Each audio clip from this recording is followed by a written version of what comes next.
rematches should only be for close fights or controversial fights. Two reasons. This fight, Spence vs. Crawford, was neither close, was neither controversial. Usyk versus Dubois, that's controversial. Wasn't close either, actually, but it was at least controversial. So that's why rematches should be initiated. RSV says, is Crawford using the latest shenanigans to get a better purse? No. What I think he's doing is, I was getting to that right now, he's using the latest shenanigans because he does not want to fight Errol Spence again, because the fight was not competitive. It's on his resume in dark blotted ink, boom, embossed ink on his resume. Why do it again? I don't want to see that fight. Nobody wants to see that fight except maybe hardcore Errol fans. So if I'm Crawford, I don't want to fight him either. Crawford made it very clear. RSV, he says he's chasing legacy and big money fights. Errol Spence will not do much to his legacy at this point. It would do big money probably, but it wouldn't do much for his legacy. So that's why he's doing that. He's hoping that Errol Spence moves forward, moves on, picks somebody else to fight, keeps it moving. That's why I think Errol Spence, Crawford's offering that. Yassine, what's up? I was rooting for Errol, but I want to see Jaron Ennis versus Bud. Okay. I think Bud doesn't want to fight him because he wants to fight bigger opportunities. Yeah, that's what I just said. I would love to see Jaron Ennis versus Bud, but Yassine, the problem is Bud made it very clear he does not want to fight Jaron Ennis because Jaron Ennis doesn't provide legacy, doesn't provide big money. Remember, guys, Bud is about legacy, big money. Legacy, big money, legacy, big money. Ennis, in his eyes, does neither. Spence weight trained and overtrained wasn't right. Elijah. Well, Elijah, he wasn't right fully, I agree, but I say this. If that fight was close, right? If it was close, you could look at Errol Spence being a little off, clearly visibly was off with his speech, with his, his eyes, his face, and you could say, well, the rematch, it might make a difference if it was close, but it was not even remotely close. So the small percentage that whatever was happening to him, he was high, whatever the hell people are saying, that wouldn't have made a difference in the fight. So two things are true. Bud looked like magic, and Errol was probably a teeny bit off. But again, not enough to where it make a difference. Ravens. However, due to the things Spence gave up to make the fight, it would be nice for him to extend the favor to Errol, but it's business. Why would it be nice for him to extend that favor to Errol? I've heard that before. Because Spence conceded a bunch of things to make the fight, so now Bud should concede? Not really, because the fight wasn't even close. If it was close, then absolutely. But it wasn't even close. I mean, it wasn't even close. So, and I don't want to see that. You guys really want to see them rematch? Campley and Crawford, he wants to cash in on his chips. Yeah, he wants to make money, but he also wants to chase legacy. You think beating the hell out of that human punching bag, and no disrespect, but that's kind of like, that's what the fight was. It was like a human. He wasn't really giving much back.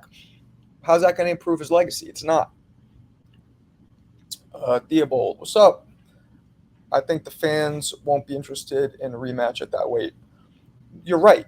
So some fans are going to be interested a little bit. You're going to have a pocket of fans who are interested, but us purists, like I know you guys watching my channel, my subscribers, you guys are purists. You guys know boxing.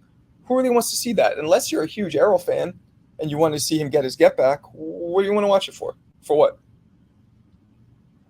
You know what I mean? It got to a point where all of us were kind of like, it was like a car accident. We're like, I don't want to, I can't stop watching, but I don't want to see that. That's ugly. Like it was extremely one-sided. The only chance Spence got is to train with Floyd Mayweather if he wants a chance. I don't know about that. It can't hurt, I guess, or maybe it can. Just because Floyd's a great trainer, a great fighter, doesn't mean he's a great trainer. Roy Jones is, in my opinion, the greatest fighter who ever lived in his prime. In his prime, that's a whole different story. But he hasn't had that much success as a trainer, so the two don't always translate. Spence would have a better chance to fight him again if he moved to 154 and took the belt from Tim Tszyu. What's up, Elijah? I'm in Philly. Yeah, Boots is no joke. We want to watch it at 155. See if it. All right, 154. We're talking 7 pounds. Take it from me. I've been in there tons of times. Pro, amateur, small gloves, big gloves, headgear, no headgear. I've done it all. 7 pounds makes no difference at that weight. Matter of fact, even at low weight, 7 pounds makes no difference. It makes no difference. You don't feel a difference. This is my experience, not only my own experience in the ring, but seeing people, all the champions around me through all my years. You don't feel a difference in a guy or girl unless you're dealing with a minimum of 15-pound difference. When I would get in there with guys who were 15 pounds and above, heavier than me, then I would feel like a difference. I'd feel the difference between us. Everything from the punching power to just the raw natural strength, just leaning on me, that makes a difference. But 7 pounds won't make a difference, I'm telling you guys. Bud is 36. He ain't fighting past 40, so he has 6 to 8 fights left. That's right, Al. Donovan, they need to stop crying. I don't see Canelo fight. I see Bud trying to get Jamel's belt or bet. I see Errol, Charlo. That would be a great fight. We don't really know what Errol has left. Now, look, it's one fight, so I'm not writing him off. I'm not saying he should retire like a lot of people are saying that. That's nonsense. It's nonsense to say that. Look, it might be true, but we have to see more to come to these conclusions that he should be retiring. You know what I'm saying? 407 Joe, still Dallas. We gotta see more before we come to conclusions about anybody retiring. That's ridiculous. RSV says Bud's retiring by 2024. 2 more 8-figure paydays. Yeah. But here's the thing, guys. What's up, No Smoke? Here's the thing. Who does Bud Crawford fight next if Errol doesn't happen, which it looks like it won't, and if Charlo and Canelo are tied up in another rematch or so, where they can't fight? Who's Bud fight next? What's a legacy and big money fight for him? Dwayne Jones, what's up? I doubt a rematch makes much money because the first fight was a mismatch and many people. Right. Well, that's what I'm saying. It's going to make money, right? It won't make as much as it first did. It won't have the buzz in the boxing world or in the earth that the first one did, not even close. But people, like, I'd watch it. I'm not going to front. Like, I'd watch it. I won't even be excited, but I'll watch it for sure. Marco, you're an analyst. Do you think there is anything Errol can do boxing-wise to beat Bud? I just don't see Errol outboxing him. For inside or outside, won't knock him for trying. 704 Joe, appreciate you, man. Appreciate you watching. Do I think anything that Errol can do to beat Bud? Well, it all depends. I don't think he could beat Bud. I don't think anybody with a boxing IQ in their head of 1 or above thinks that it was so one-sided. It was so one-sided. You know what I mean? I don't think there's anything he could do. I don't think he can beat Bud. But unless there was something crazy wrong with him and he looks like a totally different, stronger fighter, he'd have to be way stronger. He can't outbox Bud. He's a little too robotic, mechanical to learn how to be a top-tier boxer at this age. You know what I mean? And no disrespect to him, but his shit was coming forward, applying pressure. So unless he gets stronger, maybe getting Blu-ray back, improving his strength and conditioning. I don't know. Dwayne Jones, a Boots match would do well, and Bud could demand 70%. As I said earlier, Dwayne, Boots and Bud is probably not going to happen only because Bud does not want it to happen. Legacy, big money fights. Remember this, guys. That's all Bud wants. Legacy, big money fights. Trunks, instead of saying or Omaha and Bud, should say legacy in the front, big money on the back. That's all he's looking for. And I'm not criticizing it. I get it. Canelo versus Bud would be epic. Let me ask you guys. Do you guys think Canelo and Bud, do you guys think Bud can beat Canelo? Now, my response to that, I want to hear what you guys say. Put it in the comments. But my response to that is I got to see both their respective fights first coming up for me to answer that. If Canelo doesn't look good against Charlo, then it would make me think more like, oh, maybe, right? If Bud fights somebody else bigger, like if he fights, but this Charlo versus Canelo fight to me is going to show a lot, in my opinion, and give me a better gauge for if Canelo can actually beat Bud, or Bud could beat Canelo, or what's going to happen. But coming into that fight, I gotta lean towards Canelo to beat him, just because of the size and the experience difference. And I haven't seen. I'm big on seeing. I don't go by potential or fantasy or logic as much. I go by seeing. And I've never seen Bud fight somebody that big. So until we see it, I don't know. The odds are, though, no, he'll have a problem because weight matters. Bud does not tire out. Better off on his back foot, more athletic, faster hands. Yup. Farius, what's up? Errol under investigation, being linked to the death of a rapper. This was chasing Errol in a car before who was chasing Errol in a car before the crash. Okay. Mayweather coming out of retirement for Crawford is big money fight. That's not going to happen. Mayweather's not doing that. Mayweather is not going to have an actual pro fight. I don't think. And if he does, he's not going to put it to a point where he can risk losing and damaging that 50-0. So why are we not asking for boots for Spence? Because Spence isn't going to stay at 147. Spence is going to move up to 154. And Boots is still at 147. So that's why. Canelo, not the same fighter. Last 3 fights, Bivol, GG, Ryder.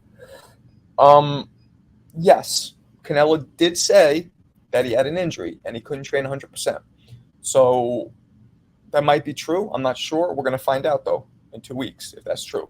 Because he says this fight, totally healthy, training hard, one of those like no excuses leading into it. So we're going to find out if that's true. Because, you don't go from looking as good as Canelo did to just not looking that good just like that. So there might be something wrong. But there also might not be. It's hard to tell. We got to wait. Boots versus Thurman. Yeah, Boots versus Thurman I like. Boots needs that victory. He needs a former champion, high-level fighter, because he has not beaten a top-tier guy yet. I think he could.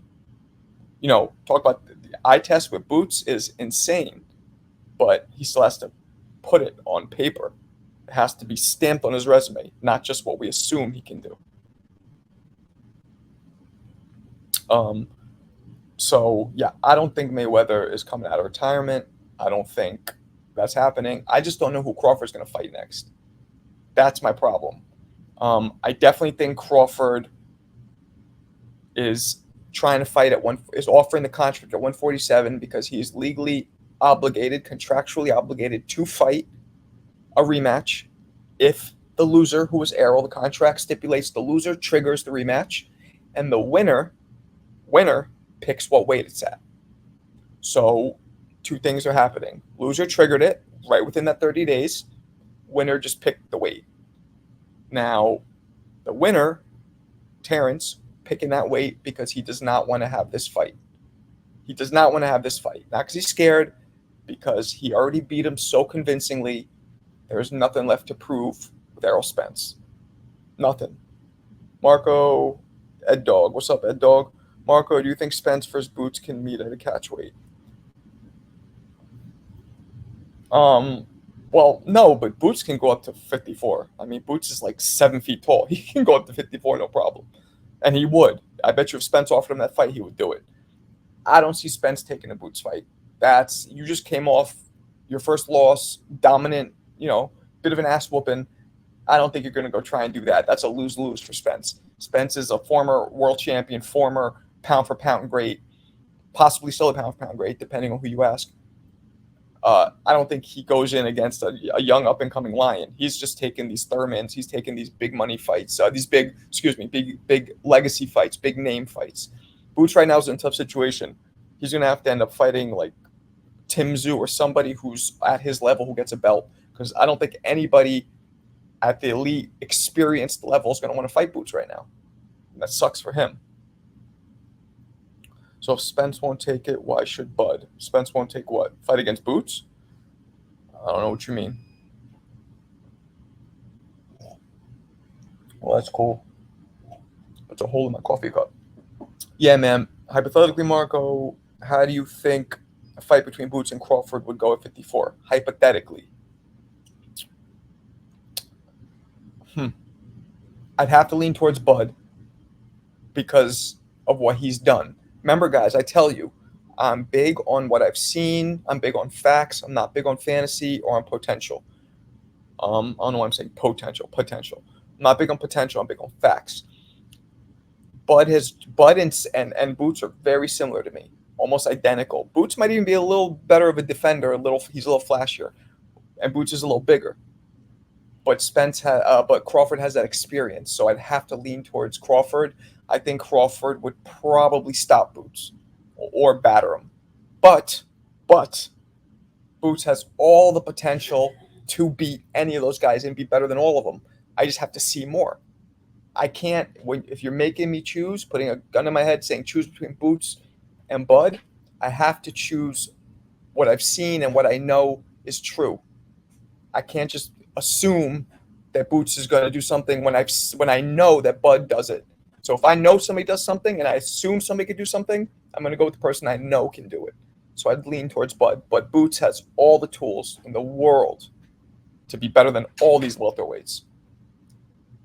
I heard Boots is Crawford's mandatory. I don't know if that's true. I don't know. He might be. Benavidez has been Canelo's mandatory for like 4 years, and you see where that got him.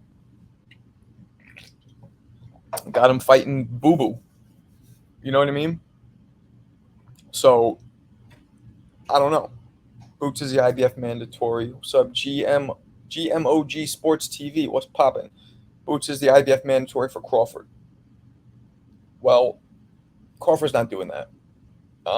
I'd love for him to do it. Like, for me, the only fight I really want to see Crawford do, the only fight that I think is going to be competitive in and around his weight is Boots. I'd love to see him fight Charlo or Canelo, the winner of those guys, but those guys are bigger. Boots is who I'd love to see him fight. Don't get me wrong. I don't think he's going to do it. Errol Duck Boots has still got his ass whooped. I don't know. I don't like using ducking terms. To me, that's just like, these guys are fighters. These guys are all brave. These guys are all tough. They may make business decisions, but when you fight for a living, being labeled a duck or a scared is ridiculous. It's ridiculous.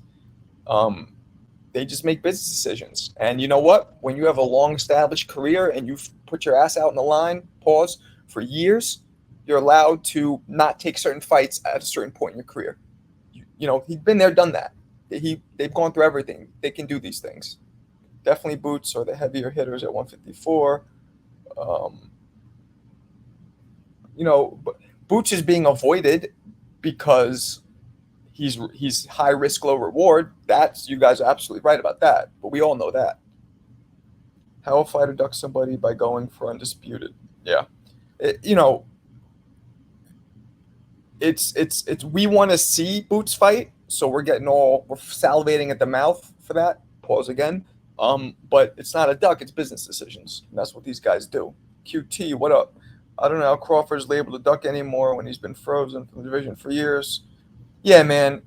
Let's stop all this duck talk. It's just drama for the sake of drama, and we don't, fighters, we got to talk about what we got going.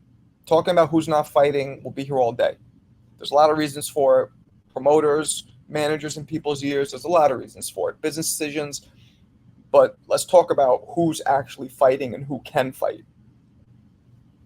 So wouldn't Bud be high risk, low reward for Canelo? Yes. That's right. What's that say? Don Drictum, Don Drictum. That's absolutely right. Bud is high risk, low reward for Canelo. I don't know why Canelo would do it, and honestly, I don't think he would. What for? Why would he do that? Nah. But Benavidez is a bigger risk, but at least he's his weight for Canelo. Yeah, man. Yeah, but I don't think Canelo should fight. If I was Canelo's manager, I'd be like, stay the fuck away from Bud. Got nothing to gain. Nothing. Really, Boots vs. Crawford is one of the biggest fights in boxing. Crawford gets 30 million. Boots vs. Crawford is not one of the biggest fights in boxing. It's one of the biggest fights in boxing for us, for boxing purists, for former fighters, yes, but not for the earth. For like the general public, no. Ravens, another question. How do you think a fight between Spence versus Boots would go at 54? Well, after what we just saw, because I think Boots is a clone. I think somebody took some DNA, put it in a test tube at a bud, and grew Boots. So I think Boots would do pretty much the same thing that Bud did to Spence. He might even do it worse because Terence was being a little patient and was taking his time a little bit. Boots would just go right at him like a fucking buzzsaw, take him out quick. That's what I think. Real quick question: who's being avoided more, Boots or Shakur? Shakur, because Boots only has a couple big name fighters who would quote avoid him. Shakur has 4 or 5 that would avoid him. Tank, Haney, Loma, T.O. 4. I might be missing somebody. So Shakur is a little more avoided. Spence didn't duck Boots. If so, whatever. So I think Shakur is pretty avoided. Boots is pretty avoided. You're getting a lot of people not wanting to fight right now. We're getting a lot of that. Fury versus Usyk. To me, that one, is the most frustrating because heavyweight boxing, heavyweight division is the most coveted, the most famous, the biggest, most glamorous division in all of boxing and in all of sports, the heavyweight champion of the world. And we are now currently being robbed of getting an undisputed heavyweight champion. So to me, that's the most annoying. I heard that the talks are underway. So I hope they get something ironed out. I think Usyk gets pummeled. I think he gets his ass whooped in that fight. If they fight, I think he gets stopped. I think his body, I think Fury's going to wear him out and then just destroy his body. Just really lean into him like, bah, bah, bah, and just, woof. And then we have a new undisputed heavyweight champion of the world. Marco, when is your timeline? I would like to continue to catch your live feed more often. Ed, I don't know. I'm just starting to do more lives. Maybe I'll do them Sundays. It seems like a good time. What do you guys think? I'm trying to figure out what's a good time, what's a good day for me. But maybe I'll do Sundays. Shakur Stevenson is a mongoose over a cobra very fast. Yeah, man. I don't know, man. I think there's a lot of fights to be made at lightweight / junior welter. But it doesn't look like any of them are happening. I just interviewed Kenny Ellis, Tank's trainer, one of Tank's trainers, and he was saying that nobody wants to fight Tank. I believe it. I know nobody wants to fight Shakur. I mean, Shakur and Tank should fight each other. But then you get all these politics with PBC and blah, blah, blah. And so that might be preventing it. Crawford could fight the winner of the Tim Tszyu fight coming at 154. Crawford could make major money in Australia.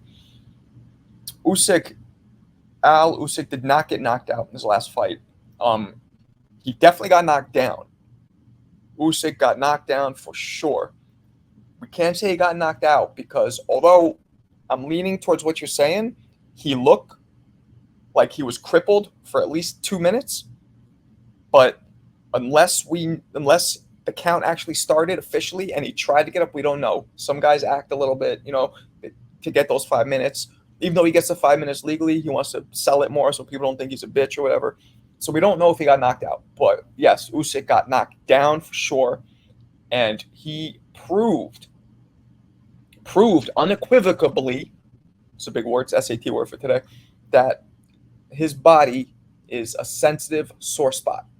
You go for his body, he does not like it, he does not react well. Usyk proved that for shizzles. You can't say he would have gotten up. I can't say he would have gotten up either. Didn't look like he would have got up, but that's the operative word. Didn't look. We don't know for sure. And again, guys, I'm big on facts. I'm big on what I've seen, not what I think might have happened.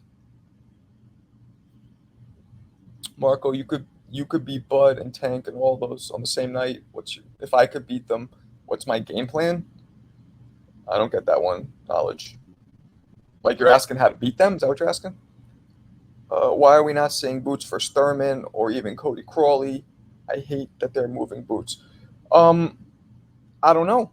Thurman too. Thurman is an aging former world champion. He doesn't want to fight Boots. Too risky. What's he going to fight? I'm not agreeing with this, by the way. This is just his mind frame. What's he going to fight Boots for? For what? To get slayed by a young dragon? He's not he doesn't want to attempt to be the dragon slayer, not at his age, not after being a world champion. He's looking for legacy and big money fights too. All these older guys are doing that, and I don't blame them. Yeah, GMOG Sports, Usyk and Keith Thurman are vulnerable to the body. But Thurman, correct me if I'm wrong, Thurman only showed that once against Pacquiao. Is there another time he's shown it? Usyk now twice. To me, guys, showing one vulnerability once or twice over a long career. Guy gets knocked down once or twice over a long career. A guy gets wobbled once or twice over a long career. That does not mean he's chinny. That just means he's a boxer. Do you know how many times I've been around this a long time around? Besides doing it myself, being around fighters, seeing all kinds of shit, everybody gets wobbled or goes down every now and then. I went down, it was only once, I was 15, but I did too, once, sparring. It happens. So do not label somebody as chinny because they've been wobbled once or twice over a long career against the best in the world. So with Thurman, again, he got hurt to the body once. Is it more than once? Tell me, because I could be wrong. With Barrios too. Swamp, Barrios hurt him in the body. Well, once you start saying 2 or 3 times, then it means something.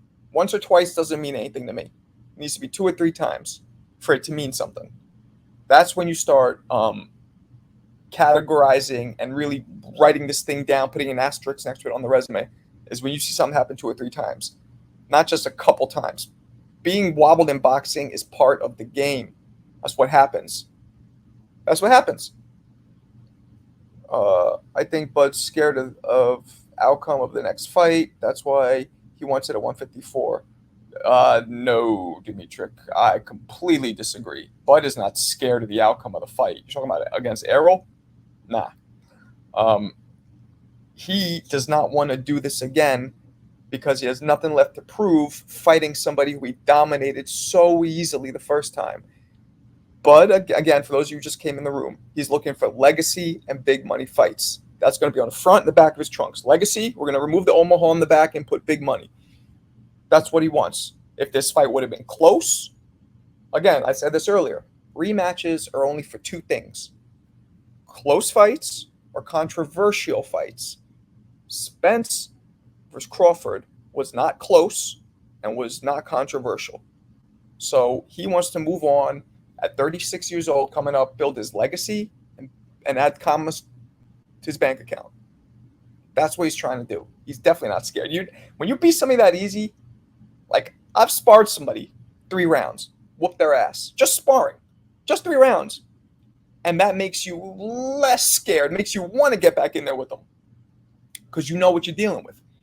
So if anything, it made him even more confident he would whoop Errol. The complete opposite of scared. Complete opposite.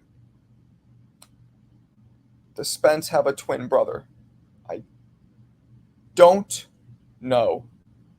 I don't know if he has a twin brother. I don't think he does, but I don't know him personally. I know his trainer. I know some other people around him, but not him. I could ask. It's hard for some fighters to get up and train for fights like that. Okay. It is. But Bud is proven to be Bud is focused and locked in like only like 1 in a million. So I don't think he'd have a problem with that. Bud is definitely 1 in a million focused and locked in for sure. So I don't think that'd be a problem for him. Every fighter's been rocked. Yeah, absolutely. Everybody's been rocked. Everybody's gotten tired every now and then. A lot of people have gone down. Um, it's like if any of you ever took a statistics course, right? Statistics. The statistics have to be significant, is what they call it, right? One or two, no. You get three or four over, one or two over a couple fights, over a lot of fights, no. You get 5 or 6 or 7 over a little amount of fights, yes. Or 5 or 6 or 7 or 10 over a lot of fights, then it becomes statistically significant. Skills from New Orleans, what up? I was joking, Marco. That was directed at Dimitrik, who said that it wasn't the real Spence. Look, Dimitrik, I I think that Spence was off a little, right? We need to, you my subscribers, you guys are seem pretty unbiased and seem smart, know the sport. Somebody could be off a little bit. That doesn't take away from how well the other person did. And if that fight, I'll say this again, if Spence Crawford would have been close, if it would have been close, the way Errol Spence talked and looked to me before and after the fight would have maybe made a difference in the fight, and I would have demanded for a rematch. But since that fight was the furthest thing from close, the fact that Errol Spence, to me, looked a little off, be it I heard he was taking painkillers for a rib injury. I heard he smokes weed for all the pain from the car accident. I heard that the car accident itself, along with the blunt force trauma to the head from the car accident and from boxing over the years, I heard that might have been starting to take a toll because it does slowly roll out when you get brain damage. Whatever it was going on, if it was any of that, if the fight was close, I would have said, okay, that played a part. They need to run it back. But it wasn't close, so it wouldn't have made a difference. But we shouldn't be afraid to talk about the fact that, yeah, there was something wrong with Errol Spence. He looked a little off. He just did. I wasn't going for either guy. I got no stake in it. I don't give a shit who won. I wanted to see a good fight. So I was disappointed because it wasn't a good fight. When I want to turn it off because I feel bad for somebody, that's not a good fight for me. Even when I'm in the ring myself, if I'm whooping somebody's ass, if I'm in there, I back off. Or I just say, tell the coach, that's enough for today. He's had enough. That's not fun for me, personally. If Crawford fights Errol at 154, he may seriously hurt Spence. Yep, agreed. Agreed, QT. Agreed. He was that Mike Tyson that night. Mike Tyson shit that night. He brought him a suitcase full of Mike Tyson smoke. Yeah, man. I mean, it was not fun to look at. His face looked like it almost looked like he was being assaulted against his will. Like I felt like I had to jump in and be like, leave him alone. He said no. No means no. That's how it looked. And it was also just shocking to see Errol in that kind of a predicament because we're not used to it. Spence need physical by third-party doctor before allowed to fight anybody. So, guys, you have to understand something. And I've gone through these medicals. When you go through medicals for a fight, it's a certain barrage of medical tests they perform, and only a certain amount are required. They do not require brain scans. They do not require CAT scans. They do not require any of that. They require an eye exam. They require a very light neurological test, like, follow this, can touch your nose. They don't require a brain scan, which would show signs of CTE, which would show signs of impending Alzheimer's, dementia, pugilistic dementia, which is basically what they call punch drunk. They don't require that. So Spence should get that done, but he has to want to get it done. The boxing commissions will not require that, guys. They won't. That's why it's very likely that he might have had something on the beginning stages because it wasn't tested for. At least, okay, I don't know if it was tested for, but I know it's not required to be tested for. That I know.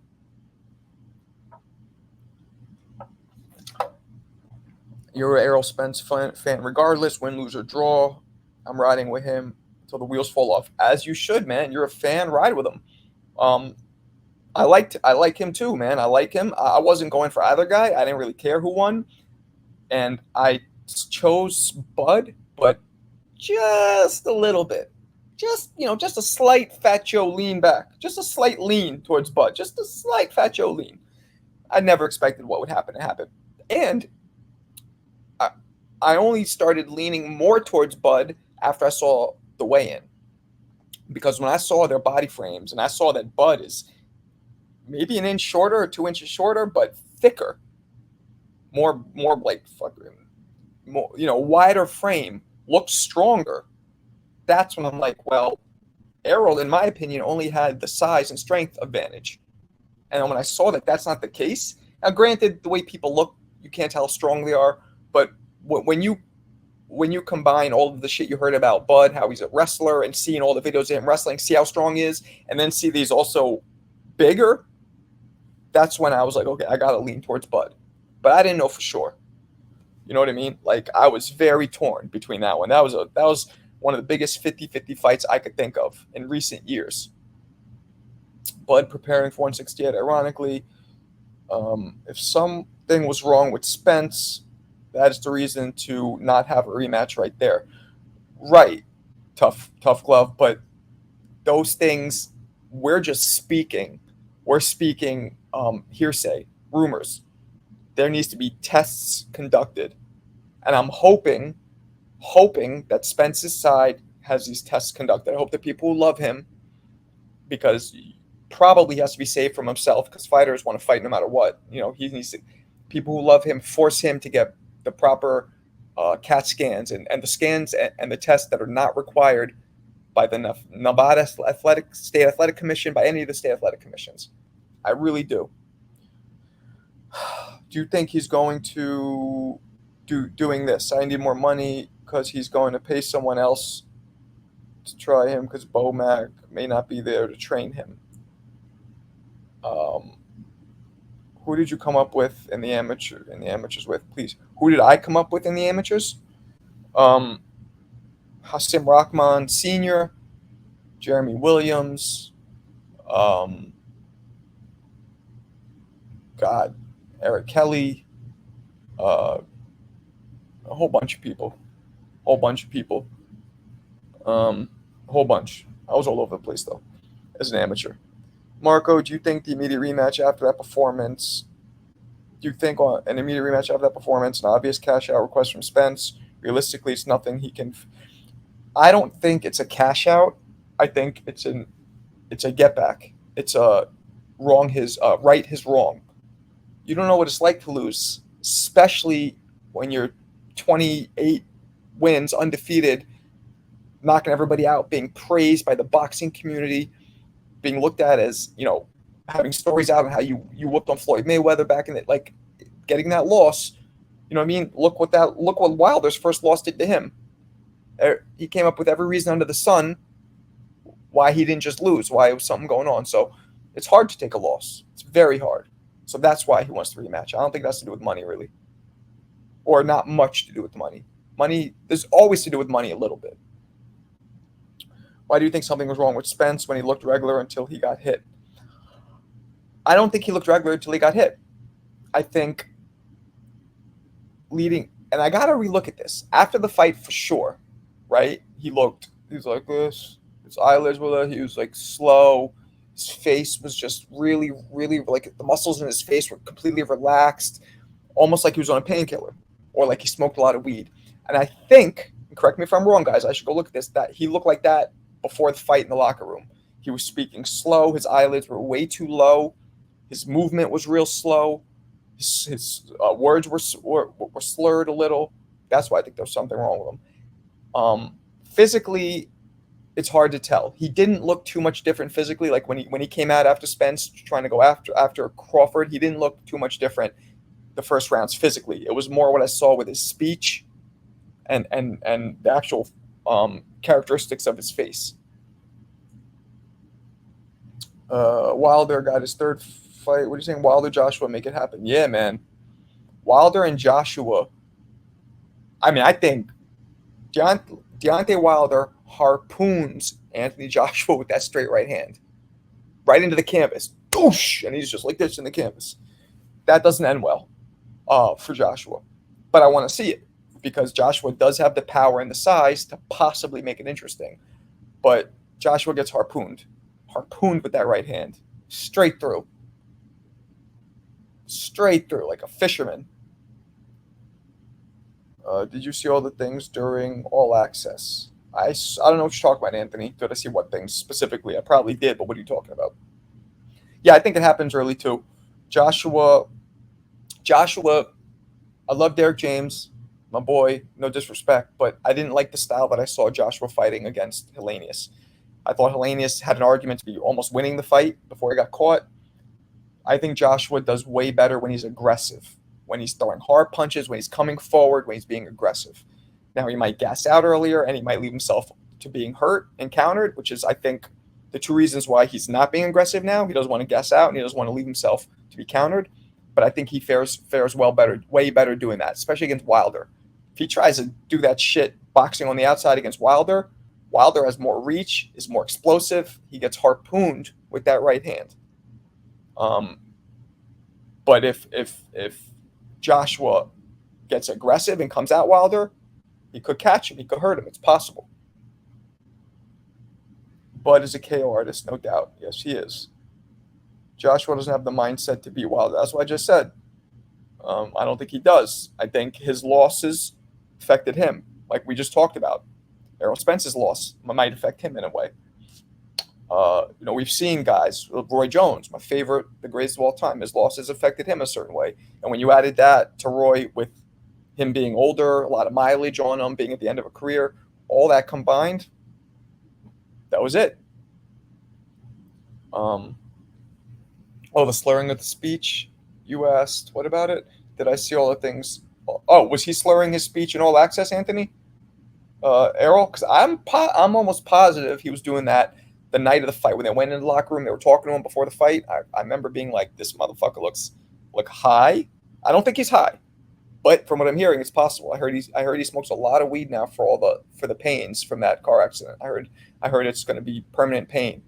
He looked high, and he's speaking very slowly and slurring a little. Like I remember after the fight, he was talking to his son. You remember that? He goes, "We gonna do it again, gang?" But he said it like, "We're gonna do it," and his son. He said it so slow. His son asked him. He goes, "What?" And he had to repeat it. You guys remember that? This is from his son. So you ask somebody to repeat something when you're not used to how they talk, when you're not used to them, when you're not around them. His son is used to his own father. He hears his own father all the time. So that to me showed that his own son didn't understand him. So he was definitely speaking and sounding differently. So that was a bad sign. If you look at the interaction with his son when he says we're going to do it again, son didn't understand him. He asked his own son. He asked his pops to repeat it because he didn't understand what he was saying. And I didn't understand it either. They might have even subtitled it. So that means Spence has nerve damage. No, Al, it wouldn't be nerve damage. Nerve damage affects your motion. The slowing of speech and slurring of words is usually brain damage, which might affect nerves. I'm not really sure. Sid UK, Marco, I don't think Bud really went into second gear in the fight. In the rematch, he will be more competitive, but Bud will put a worse beating in. The speed and yes, Sid, yes.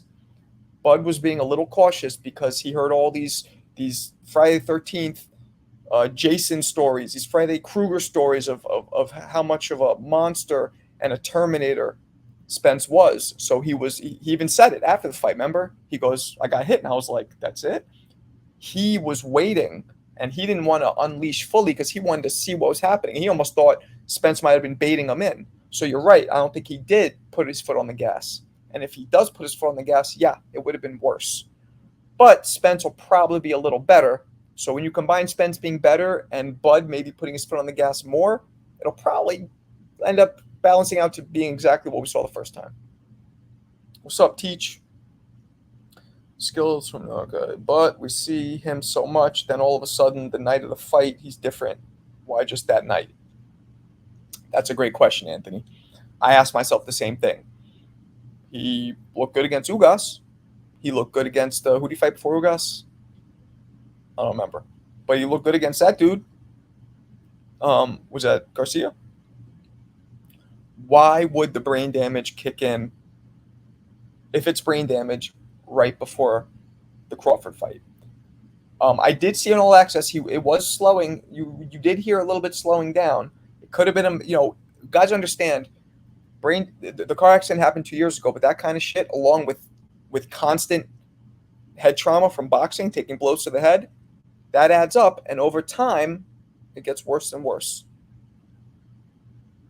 We've seen him so much. All of a sudden, you already said that. I watched that fight a few times, and Bud clearly held back. Honestly, Spence needs to stay away from Bud, and these guys are worried. Yeah, he does need to stay away from Bud, but he's not going to. He wants to fight Bud, but I think this weight thing, I think that did the trick. From reliable sources I heard that Spence is already exploring other options. He's not going down to 47 again. Right, Al. Brain damage is progressive. I heard it looked like a mix of that, and as I told you guys, I heard that he's partaking in, I think, daily a lot of marijuana use for the pain. That's what I heard. I don't know if it's true, though. I don't know. You wouldn't think somebody on the biggest fight of their life would take a drug like that would impair their performance, because weed wouldn't help you. It's not a performance enhancer. If anything, it's a performance destroyer. In my opinion, a fight should be a 47 again. In my opinion, they shouldn't fight again. Haney versus Regis, who you got winning? RL, no disrespect to Haney, great fighter. I find him a little boring. So I don't really get excited watching Haney fight. So while I'll watch the Regis fight, I don't really know. I kind of don't care. Regis 2 doesn't excite me that much. I don't know much about Regis, though, so I shouldn't. But Haney, I've seen fight enough. So who wins? I don't know. Probably Haney. Probably. From what I've seen, Haney arguably lost to Loma, but that's Loma. So if you're almost fighting one of the greatest fighters of all time at 130 pounds to a draw, you're pretty good. If not one of the best. Do they blood test after a fight? They do. But do they blood test for what is the question? What are they blood testing for? Oh, wait. You know what? They don't blood test after a fight. I don't remember if I was blood tested. I only had a few pro fights, so I don't remember. I know beforehand I was, but I don't remember about after. It was like 20 years ago in my last fight, so. The only thing wrong with Spence, he wasn't in there with a setup fighter to look good. I don't know about that, Ed. I don't know about that. I don't think all his opponents were set up so he looks good. I disagree with that. Haney is boring. Yeah. You don't think so, Anthony? Hey, you have your own opinion. That's cool. I find Shakur a little boring.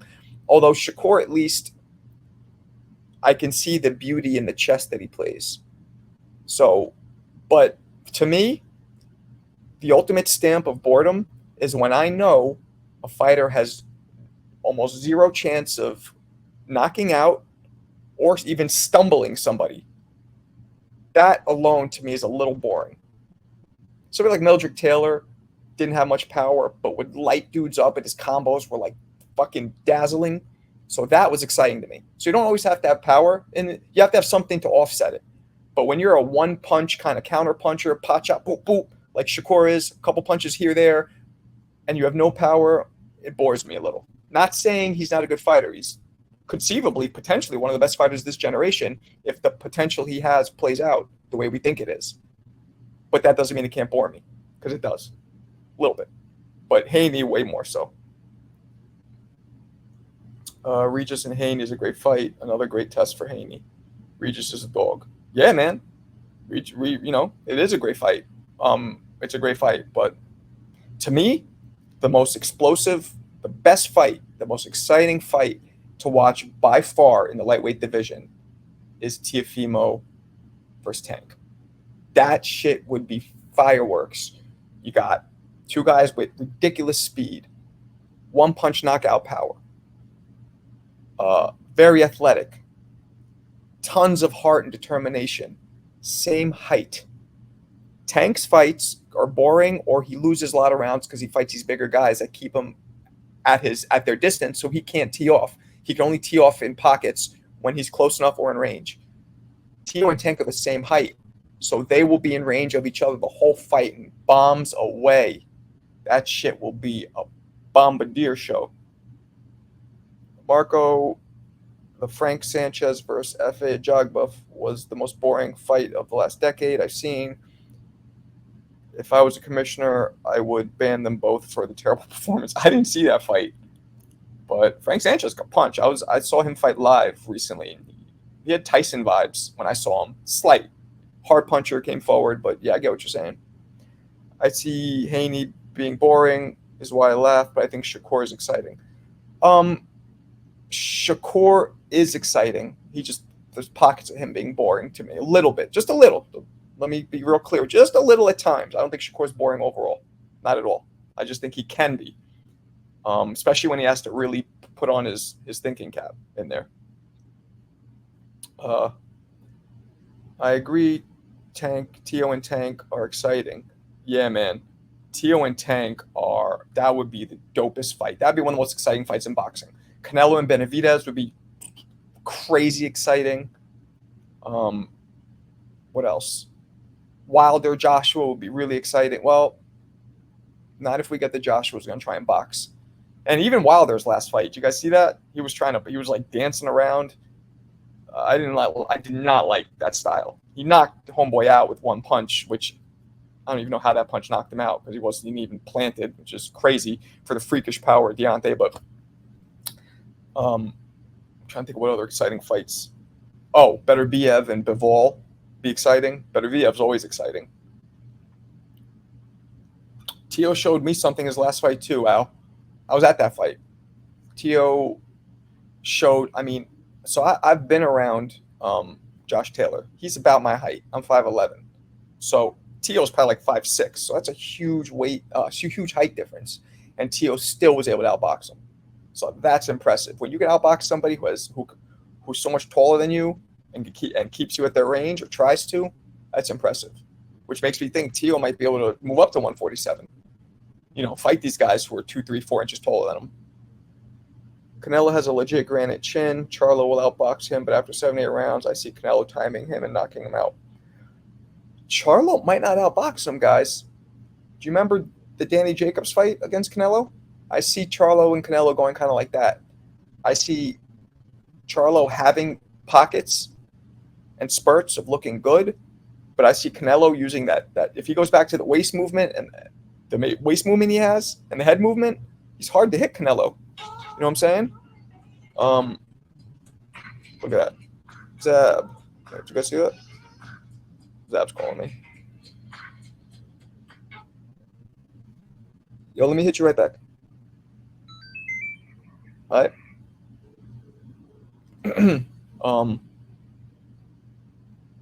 What was I saying? Fuck, what was I just saying? I don't remember what I was saying. About Tio, right? Tio moving up and possibly beating 147-pounders. Fantasy fight, Morel versus Arthur Beterbiev. Why is it fantasy? That could happen. Tio's a good fighter, but he seems to have lapses. Yeah, well, as you guys know, or you might not know, I know Tio. I've interviewed him a bunch of times, talked to his pops.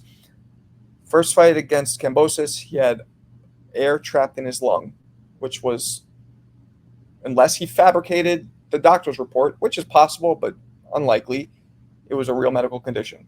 He didn't look the same. Second fight where he questioned, do I still have it? I forget the dude he fought. He told me, and I believe this, his father, and we saw this, he was trying to go knock him out. He didn't box. Sometimes when you go looking for a knockout, you don't fight your fight, you don't look as good. Then when he got back to boxing and doing what he does against Josh Taylor, we saw the difference. So he has lapses, but it seems as if he's corrected those lapses. But you're right. We don't know what we're going to get with Tio. Can Canelo do that anymore? Move his head? I don't know. I think so. We're gonna find out. But that's what I was saying. I see Charlo Canelo being very similar to Canelo and Danny Jacobs. Charlo's he's gonna have success, tapping him up, boxing, moving, but he's also gonna miss a lot and he's gonna get caught a lot. And yeah, I think he'll down the line probably wear Charlo out and might stop him down the line. So I think Canelo definitely wins, and I think Canelo wins either by decision or late stoppage. But this isn't one of those where, like, when Benavidez fought Plant, I was like, there's no way Plant's winning. You know, there's always a way because it's boxing, but 90%, 10% for Benavidez. I saw that. This fight, I think Charlo does have a good chance of winning. So I would say Canelo 60-40, 65-45 maybe, somewhere along those lines. Josh Taylor is a beast, and Tio really made him look bad. Honestly, Teofimo has a lot of potential. Yeah, Teofimo is the wild card in that division. He could beat any of those guys on a given night. Any of them. Charlo's faster and better footwork and bigger and taller than Danny Jacobs. He's not bigger and taller. Danny Jacobs, I think, is an inch taller. Danny Jacobs is 6'1". Charlo's my height. I've been around him. Is he? I don't think he's faster either. But I'm not sure. If Canelo loses to Mel, he will not rematch him. I don't know about that. I think he would. Does zero rematch with exception. Canelo gives zero rematch. Nah. I think there is skills. I think there's a rematch clause in this. And I think it's for Canelo only. I think you're wrong there. Canelo might not do that, but for this one, I'm pretty sure I heard that there's a rematch clause for Canelo if he loses. Pretty sure. Question. Do you think Charlo is giving Canelo too much respect? He's acting like a fan. No, I do not. I think there's nothing wrong with people being respectful. I think all this shit that we got used to with Mayweather, with Broner, with these fucking guys, you know, getting each other's faces, talking shit, pushing each other, slapping each other, that's not necessary. I mean, it might help sell a fight, but this is boxing. This isn't talking. This is stand-up comedy or some kind of a debate. Cool. Talk all the shit you want, but I think respect is necessary. I think it's a good example for all the young upcoming fighters and all that are in the game now. It's that old saying, man. I grew up in Hell's Kitchen, and that shit is true.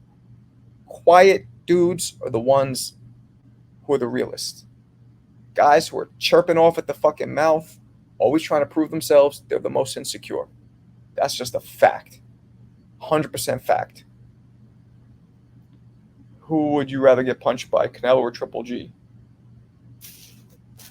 Canelo, just because he's more of a legend than Triple G. And it'd be cool to just tell people, Canelo, I got punched by Canelo. I'm sorry, but I feel Canelo stops Charlo. I think it's more like 80-20. Nah, I would say 65-45.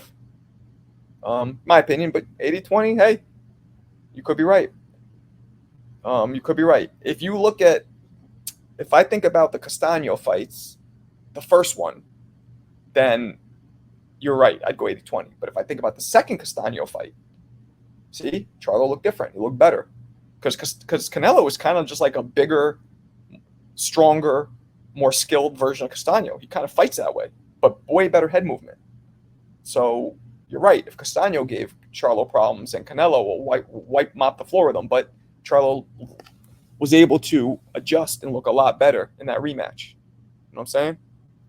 Hell's Kitchen. I'm from BX, and if Hell's Kitchen in the 60s and 70s, that was crazy. Well, I'm not that old. Damn, Tough Glove. Damn, a grandpa? Nah, man. I grew up in the 80s and 90s. I'm 46. So I grew up in 80s and 90s Hell's Kitchen.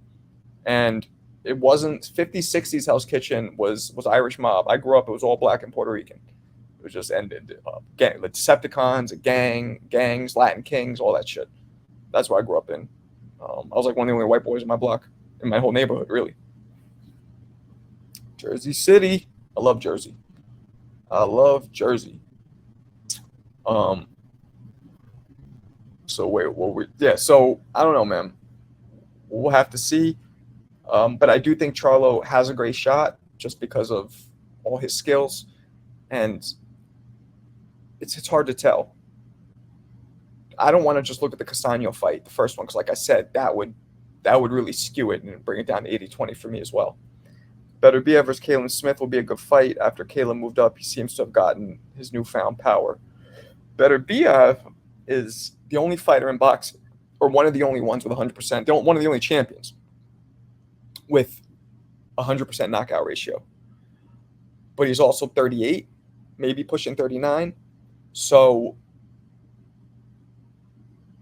he at any moment could get old, right? He's one of those guys. Reminds me of Kovalev and Triple G, as a matter of fact, where his punches don't look that hard, but they just cripple dudes. They kind of just look like not that slow, not that hard, not like a whip or like a thump, just kind of, but dudes just collapse. And you can't argue the 100% knockout rate. You know what I mean? Like Wilder's punch, you see it. It's like a fucking boom shotgun. Tiafimo's or Ryan Garcia, like a whip. But those guys, something to do with the European, the way they throw the punch, they kind of throw it instead of, you're supposed to kind of throw a hook land this way, but they kind of throw it like this, or kind of like weird. And it's just the way it just lands differently, but it clearly gets power behind it. Beterbiev is a machine. He gets stronger in the fight. I heard stories about Beterbiev, guys. I know one of Beterbiev's co-trainers, John Scully. And I talked to him, Chad Dawson. You guys remember Chad from the 2000s, right? Super middleweight, light heavy champ. Chad told me, sparred Beterbiev. John Scully's seen Beterbiev spar mad people, and they both told me that Beterbiev's strength, and these are guys I respect. I respect their opinion. His strength was on the next level. And I don't just mean punching power. They said his strength just in the ring, physical strength, pushing people off. They said it was freak show type shit. So Beterbiev, I really want to see him fight. I love to see him fight Bivol. There's not really anybody else for him to fight besides Bivol and maybe Canelo, but I don't think Canelo's going to go back up to 175 after it kind of proved to him that that's just too heavy, too big for him. This is too tough glove, but he's saying I definitely think Charlo is underrated and underappreciated as a fighter, but the weight and the fact that he may fall into a slugfest. I don't think Charlo's going to fall into a slugfest. If you just saw the way he fought Castano, he was moving. He leaps in, he explodes in and throws combos, but then goes right back out. Charlo seems to have short arms to me. I mean, tell me if I'm wrong, guys. Maybe somebody Google his reach. I think he has short arms. He looks like he has short arms. It looks like he needs to get a little closer to land punch. If you notice, when Charlo leaps in, he has to get just a little closer to actually be at the end of his punch. So that leads me to believe he has short arms. And I know all about that. I had short arms. Luckily, I was fast though, so I could just whip those shits quick. But yeah, I'm gonna wrap this up soon. You guys have any other questions? Shoot them now. I got shit to do today. So I guess we have no other big fights until the 30th. Is that it? We got nothing next weekend, right? We just got to wait for the big fight. I guess we'll see what happens.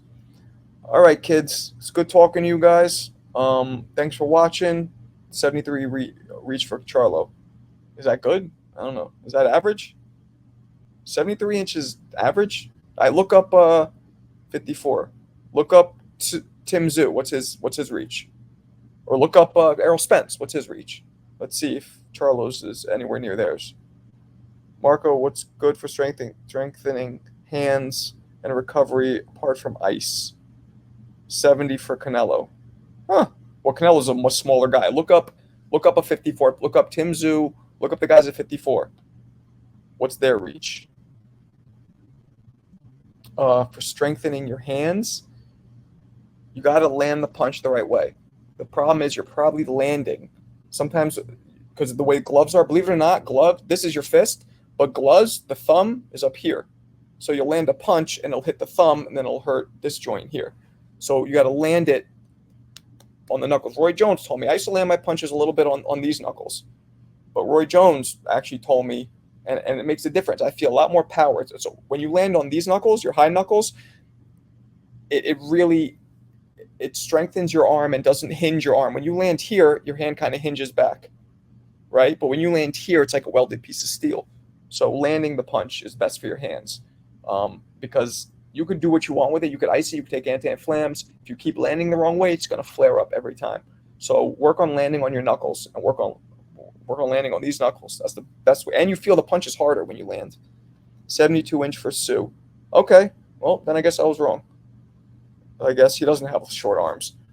Maybe it's the way he throws his punches. I don't know.